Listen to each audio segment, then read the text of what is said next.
तो आइए शुरू करते हैं। हायर सेकेंडरी यानी 12वीं कक्षा के जीव विज्ञानी के पेपर 2022-23 का है।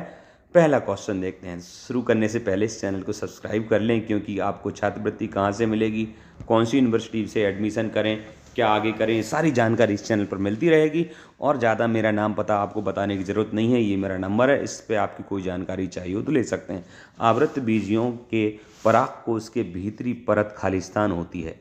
सब्सक्राइब तो कर ही लिया होगा और लाइक भी कर लिया होगा। परागकोश की भीतरी परत खालिस्तान, तो परागकोश की भीतरी परत कहलाती है टेपिटम, याद रहेगा टेपिटम।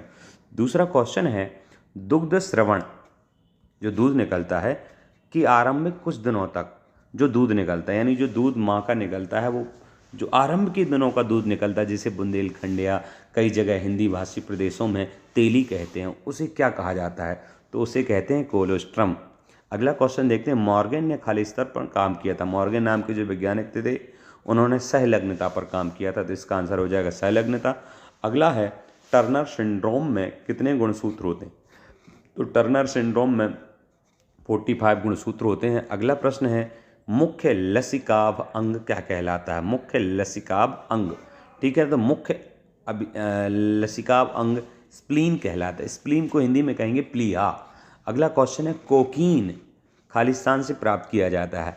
तो कोकीन, कोको एक नाम का वृक्ष होता है जिसे इरीथ्रोजाइलन कहते हैं। इरीथ्रोजाइलन कोको वृक्ष से प्राप्त किया जाता है। कोको खालिस्तान सबसे पहला एंटीबायोटिक था। तो मेरे नॉलेज में पेनिसिलिन पहला एंटीबायोटिक था, और इसका आविष्कार किसने किया था? तो सब जानते हैं, अलेक्जेंडर फ्लेमिंग ने इसका आविष्कार किया था। अब देखते हैं, हम सही विकल्प चुनना है दोस्तों। पहला क्वेश्चन है, आभासी फल क्या है? तो आभासी फल सेब फल है, इसका आंसर हो जाएगा आ, आभासी फल का आ। सहेली नामक गर्भनिरोधक गोली की खोज हुई। सहेली नामक गर्भनिरोधक गोली की खोज सब जानते हैं, ये नॉर्मल सा क्वेश्चन है, लखनऊ में हुई थी, तो आंसर हो जाएगा दा। अगला क्वेश्चन है, प्रक्रिया जिसमें अमीनो अम्ल के बहुलकन से पॉलीपेप्टाइड का निर्माण होता है।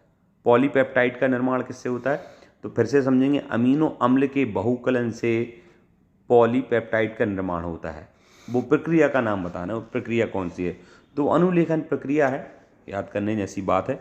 अगला प्रश्न है, विथड्रॉवल सिंड्रोम क्या है? विथड्रॉवल सिंड्रोम क्या है? तो अल्कोहल की नियमित मात्रा का अचानक बंद कर देना। कोई भी जो भी आदतन चीज़ हम लेते हैं, अगर अचानक बंद करते हैं तो उसका साइड इफेक्ट होता है, वही कहलाता है विथड्रॉवल सिंड्रोम।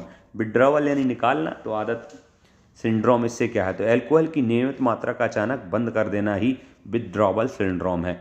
ड्रग्स का नियमित नहीं, यहाँ विथड्रॉल हुआ ही नहीं। अल्कोहल का नियमित सेवन नहीं, और यहाँ सेवन से नहीं, यहाँ सेवन को रोकने से है, तो विथड्रॉवल सिंड्रोम चौथा हो जाएगा।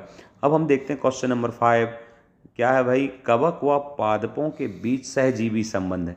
तो कवक और पादप दोनों के सहजीवी बीच में जो सहजीवी संबंध होता है उसको क्या कहते हैं? तो साइनोबैक्टीरिया नहीं, माइकोराइजिया इसको कहते हैं, ठीक है। अगला ऑप्शन देखते हैं, खालिस्तान गोल्डन राइस में अधिक मात्रा में पाया जाता है। तो गोल्डन राइस होता है, तो खालिस्तान गोल्डन राइस में सबसे अधिक पाया जाता है। इसके लिए पहला देखें, विटामिन बी नहीं, विटामिन सी नहीं, विटामिन ए। तो विटामिन ए गोल्डन राइस में सबसे ज़्यादा पाया जाता है। अगला देखते हैं, खालिस्तान भारत में पारिस्थितिकी तंत्र के जनक के रूप में जाने जाते हैं। तो ऐसे कौन से वैज्ञानिक हैं जो भारत में पारिस्थितिकी तंत्र के जनक के रूप में जाने जाते हैं? ओडम नहीं है, रामदेव मिश्रा, डॉक्टर रामदेव मिश्रा ये नाम प्रसिद्ध है, तो इसका आंसर हो जाएगा बा। अगला क्वेश्चन पे हम चलते हैं, जहां आपको एक शब्द में आंसर देना है।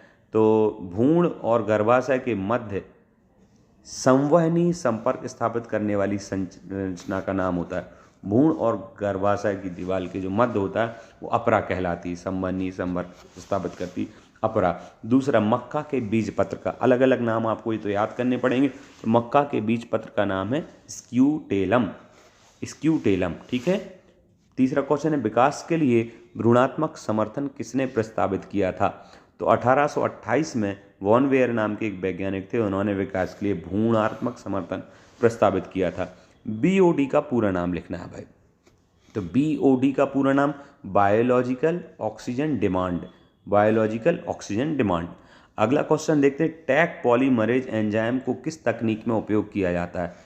टैक पॉलीमरेज एंजाइम को किस तकनीक में उपयोग किया जाता है?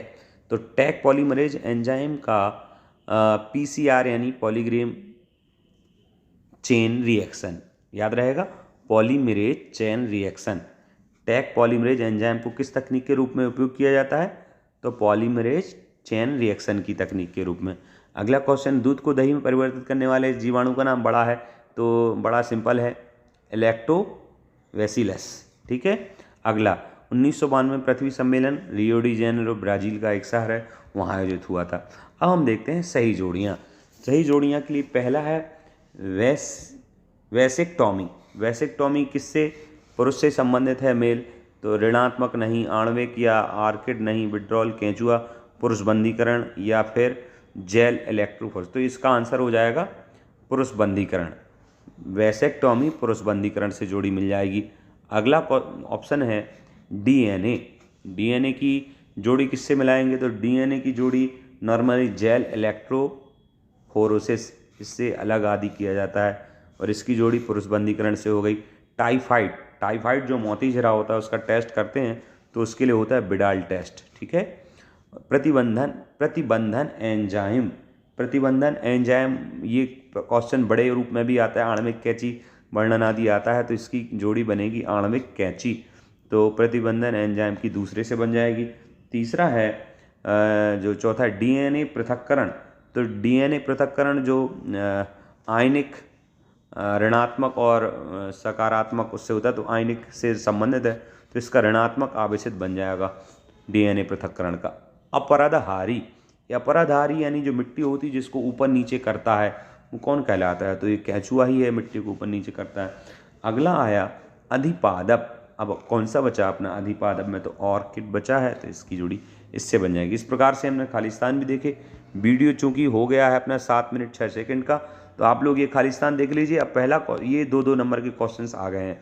परागण किसे कहते हैं, अथवा उसकी जगह विपुंसन क्या है, अगर प्रसव किसे कहते हैं। अगर आप चाहते हैं कि सर इन क्वेश्चंस के भी आंसर मैं बताऊं, तो आप लोग कमेंट में बताइएगा, तो मैं इनके विशेषज्ञ के माध्यम से आपको इन क्वेश्चंस के आंसर भी बता दूंगा। आज के लिए इतना ही। नमस्कार प्यारे छात्रों, पुनः मिलेंगे।